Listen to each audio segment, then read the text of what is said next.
Thank you. I feel like we are improving immensely. I wouldn't say immensely, but we are definitely improving. I'd give that like a 6 out of 10.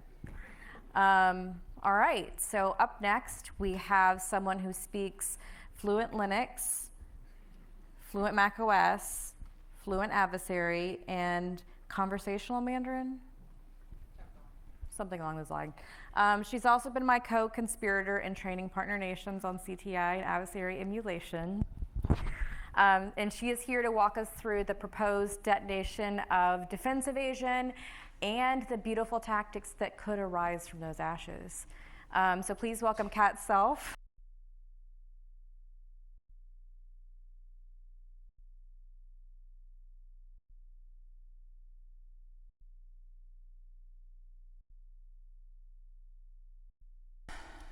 All right, thank you so much for coming to the talk. I know it's the after lunch lull, so hopefully this will be very exciting and not a terrifying way for you all. So my name is Kat Self. For those of you that do not know me, I am the macOS and Linux lead. So what does that mean? That means all of the changes to those platforms. I am the one that you get to blame. And today you're also going to get to blame additional changes. But I started my career off as in military intelligence, and then I'm a veteran of war. I am Army though, not Marines, so there's that. And then I went to Target. I got a computer science degree after I finished my time in service, and best computer science degree ever from University of West Florida. And I worked at Target, and that's where I really got to learn this industry. I was able to do threat hunting on an operational level. I was able to do red teaming, where I specialized in macOS. I was able to do actual software development, where I was able to also be an inventor of a patent. And then MITRE stole me away, and I've been able to work on attack evaluations, where I was able to do a lot of the coding for our malware there for Linux and macOS. I've also been a participant in many other projects, whether it's through CTID, and then also international projects, as Amy mentioned. So, Defense Evasion. So last year at MITRE, or at MITRE ATT&CKcon, Casey Nur, the enterprise lead at the time, discussed Defense Evasion and the potentials for actually splitting this up. We made jokes all the time about how it's our one tactic that like breaks our flag. We actually brought Defense Evasion in 2015. So Defense Evasion's been around for quite a while, but it's also been one of those tactics that as we're watching it evolve as things do, we're noticing it's not particularly helpful for defenders. So to give you an example of this, abuse of elevation control mechanisms. Now, the real goal of this technique, right? Like, and in tactics, something I want you all to remember is like, let's go back to our 101 days. A tactic is the actual goal of the adversary. I want to persist in my environment. Therefore, that is going to be persistence, right? I want to be able to gain initial access. That is initial access. I want to be able to elevate my permissions to another level. That is going to be privilege escalation. These are the goals of the adversary. Defense evasion is actually something that you're trying to do as an attacker throughout your entire attack lifecycle, right? So from initial access all the way to privilege escalation, the entire thing, I am trying to be very quiet. I'm trying to evade all my defenses. So what's happened, and this is an example of it, is this defense evasion gets tacked on to a lot of different techniques. And that's the issue that we're trying to address, is it's now become this add-on, and that's not really helpful for defenders. And to be frank, it's not helpful for even adversary emulation engineers. So we have come up with an answer. That is to kill defense evasion. So I want to preface this in that I am sorry. Like, this is not one of those talks of, yeah, we're going to break all the things. That is not the attitude that we have approached this with. Okay, I just want to express that now. I want to give you guys an idea of the significance of this, that we are aware of this. Attack evaluations has resulted in a lot of EDRs changing their entire tooling to literally be around technique ID numbers. There's a lot of automated tools that pull logs into our environment that are very much based on MITRE ATT&CK and the way that we have our techniques organized. We're aware of all of this, which is why we brought it up last year, why we've tried to engage the community in ATT&CKing Mondays, be able to have different conference talks about this, have different community engagement. This is not something that we have done lightly, nor is it something that we have done casually, okay? I just want to express that right now. It is very intentional. But we do want to provide a plan because the reality is it does need to be addressed. And this is how we want to address it. So I'm going to explain how we're going to address it. And then I want you all to know that we're ready to roll this out on the next MITRE ATT&CK release version. We've already done all the preliminary work. We've looked at all of the procedures. We've been able to remap everything. All right, so the work is done. However, the opportunity for a conversation still remains because the reality is we're community driven. We're doing this to be able to continue moving that bar forward or raising that bar to be more like to stay relevant and be effective for our defenders. But you all are the reason why we're here. And we want to respect that. And we want to be there for you in this. So this is when we're giving you the opportunity to be able to like come and talk to us. What is the best way to do this? It needs to happen. But the way in which it happens, that's where we really want to have this conversation. And we want to make sure it's done in a way that we all think is effective, right? So let me know what you think about our approach, because this is what we're planning to go forward with. But let us know if there's a better approach to go about this.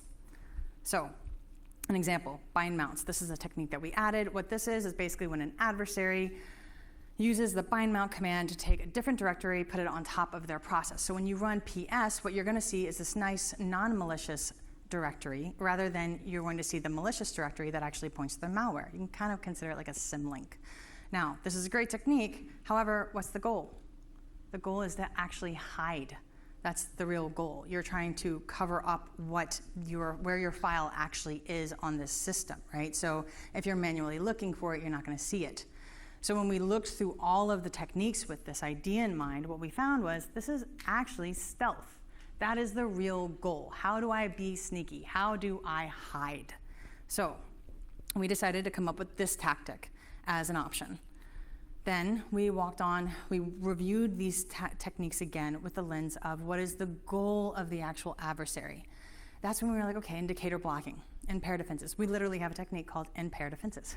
And we're like, okay, let's look at this. What's the real goal here? And the goal is we want to change what the defenders are seeing. We want to poison your tooling. We want to alter your logs. We want to kill your mitigations. We want to make sure that any defenses that you've actually put in place now are no longer effective. So we've come up with a new tactic of Impair Defenses because this encompasses so much tooling, so many different techniques. And so, but they're different, right? The intent is different because tactics are about the goal of the adversary. And that's why we've anchored on these two different tactics. Now, what have I provided you for this? If for those of you, Frank Duff, that have been monitoring our change logs and GitHub, we've actually just released a public navigator layer for you. This is where we've gone down with a navigator layer that actually walks through the entire tactic. And then we've showed, we've just done a color map. This is very simple. Nor is this this is it, that's what's gonna happen. But we wanted to give you a reference point for you to think about. Because a lot of times in these conversations, if no one's given you, here's an idea, let's throw this idea out to the wall and see what you think. It's really hard to be able to have a conversation over it. So we've provided you that. And you guys can go and check it out. Now, give you an idea of what some of these techniques will look like. We have stealth, right? That's gonna be mutual exclusion, hiding rules. You'll notice there's lots of things on hiding or impersonation or trying to look like something else. Or where you're very intentionally trying to move yourself into a different directory so no one sees it. That's really what these techniques are about. Impair Defenses, again, we had that one technique. Other things are going to be anything regarding those policies that you've put in place, whether it's code signing, whether it's debugger evasion, that's where the target is going to be. Again, these are not this is what's going to happen. These are just some things that we've thrown out for you. I would reference that attack navigator layer. The shuffle. While we were going through this, we realized this is something that's been there since 2015. There's a lot of opportunity for cleaning things up. So, and we know we're going to be breaking a lot of things. As a result, we were looking at this with, well, if we're going to be doing this big break, we might as well take advantage of this opportunity, because if you're gonna have to remap your tools, what's more painful, right? Like ripping off the Band-Aid or like doing it one hair at a time as you're losing it. We wanted to make this much less painful. So as we were looking through it, we realized there was a lot of things that just needed to have Defense Evasion taken off, like bits, jobs, it's just persistence. Process injection, as I was reviewing this one specifically, we realized there was actually two different methods. You have process injection where you're actually actively manipulating the memory inside of the process. And then you have process redirection, which is where you're actually pointing that process to a different point on the system and you want it to run that code. And the difference is, where are you writing the code, right? Is it already written and you're just changing the pointer, or are you actually hollowing out that process and then having it inject your code?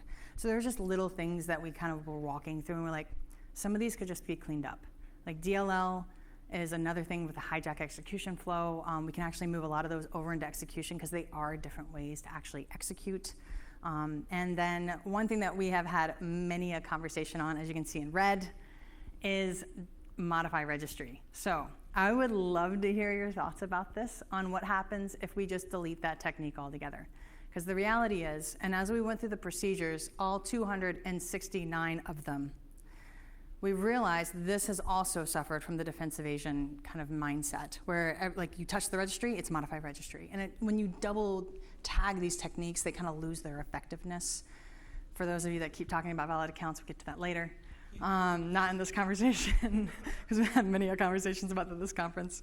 But that was one of the things that we were like, okay, well, what would it look like if we just remapped all the procedures? And what we found was the registry was just one procedure in a lot of these different procedures that we actually had listed out. And so we remapped them, and we realized it actually does fall quite well underneath a ton of other techniques that's much more relevant for defenders to be able to see how you can leverage the registry for the targeted technique that it's actually doing. So in summary, what we're going to do is we are going to decommission, deprecate, kill, however you want to say it, Defense Evasion. And we will be creating these two new tactics to be able to capture these goals. And then we'll be reshuffling around a lot of the techniques to be able to be a little bit cleaner and much more aligned with what they're actually doing in the tactic.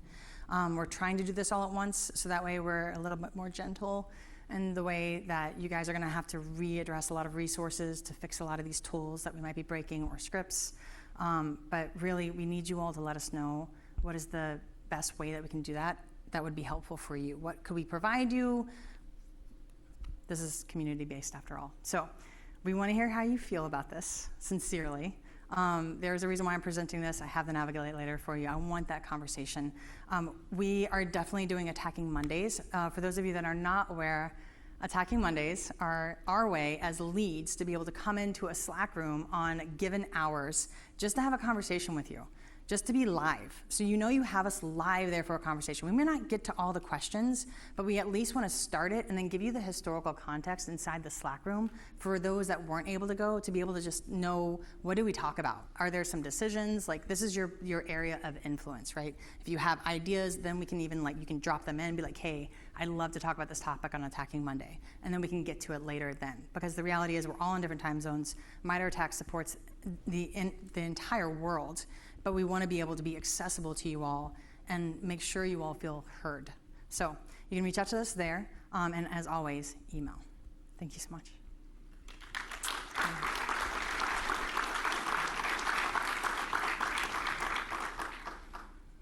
The Navigator layer that Kat shared and alluded to is linked in Slack right now. Thanks, Jared.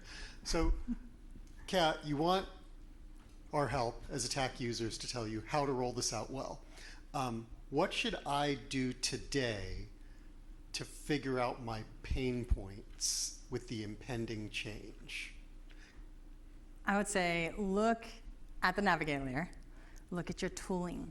What do you have marked to a T code? That's probably going to be one of the biggest things. So, I mean, I can't. Everyone's so I will say this, everyone's tooling is special sauce. I love that. I love that everyone actually comes up with their own tooling. The way you guys navigate and map to attack, it's all different, right? So for some of you, the way that you've mapped to attack, this will not break anything because it's not tied to a T code, it's not tied to anything like that. but we would want to make sure like that you double, triple check the way your tools are actually configured, because sometimes you don't realize how your tools are configured until they break when attack makes a change. And how long may I procrastinate in doing my homework? So I will tell you guys this much. I would see like there's probably going to be about a month period that we're going to be really trying to make sure this is okay, because we've done most of the preliminary work. Me, Tracy Fu, and Casey Nur started earlier this year, where we were like in regular sessions just breaking this down. So we're, quite frankly, so you guys are tracking, like we're ready to rip this right now, but we're waiting because we love you all so much. So ASAP would be great. ASAP, you heard it here. Thank you, Kat. Thanks so much.